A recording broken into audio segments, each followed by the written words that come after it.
Hello నమస్తే అండి. Welcome back to my channel. ఈరోజు చోలే మసాలా కర్రీ ఎలా చేయాలో వీడియో ప్రాసెస్లోకి వెళ్దాం.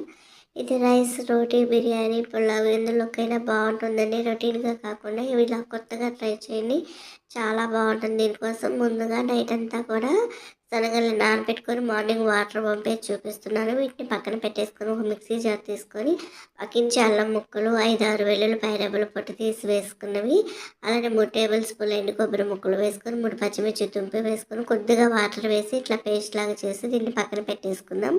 ఇప్పుడు ఒక ప్రెషర్ కుక్కర్ తీసుకొని నేను కుక్కర్లో చేస్తున్నాను. 2-3 టేబుల్ స్పూన్లు ఆయిల్ వేసేసుకొని, మీ దగ్గర ఉంటే బిర్యానీ ఆకు వేయండి, టేస్ట్ బాగుంటుంది. లేకపోతే స్కిప్ చేసేసి దాల్చిన చెక్క వేసేసుకొని 2 లవంగాలు, 2 యాలకులు వేసుకొని ఇవి వేగిన తర్వాత పెద్ద సైజులో ఉండే ఒక ఆనియన్ని చిన్న ముక్కలుగా కట్ చేసి వేసుకొని 2 రెమ్మల కరివేపాకు కూడా వేసుకొని ఈ ఆనియన్స్ కొంచెం ట్రాన్స్పరెంట్గా అయ్యేదాకా వీటిని మగ్గించుకుందాము.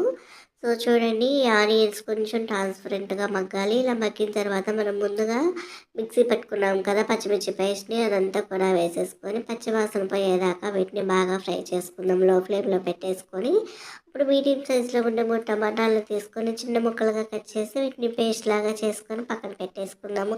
ఇలా టమాటా ప్యూరీని మనం పచ్చిమిర్చి ఆనియన్స్ మిశ్రమంలో వేసేసుకొని కొద్దిగా పసుపు వేసేసుకొని ఆయిల్ ఇదంతా కలిపేసుకొని ఆయిల్ పైకి తేలేదాకా బాగా కలుపుకుంటూ వీటిని పచ్చివాసన పోయేదాకా వేయించుకున్నాము. అన్నీ పచ్చి వేయటం వల్ల సో ఇలా కలుపుకుంటూ ఉంటే కొద్దిసేపటికి ఆయిల్ అనేది పైకి తేలుతుంది చూడండి. ఇప్పుడు ఇందులోకి 1.5 టేబుల్ స్పూన్ల కారాన్ని వేసుకొని, 1 టేబుల్ స్పూన్ జీలకర్ర పొడి, 1 టేబుల్ స్పూన్ గరం మసాలా వేసేసుకొని కొద్దిగా సాల్ట్ వేసేసుకొని ఈ స్పైసెస్ అన్నీ కూడా బాగా కలుపుకుందాము. ఇలా కలుపుకోవాలండి. వీటన్నిటిని ఒక 2-3 నిమిషాలు వీటన్నిటిని కలిపేసుకొని ఇలా ఆయిల్ పైకి తేలినప్పుడు మనం ముందుగా నానబెట్టి పక్కన పెట్టుకునే శనగలు ఉన్నాయి కదా, ఆ శనగల్ని వేసేసుకొని మసాలా అంతా కూడా పట్టేలాగా బాగా ముందు కలుపుకుందాము.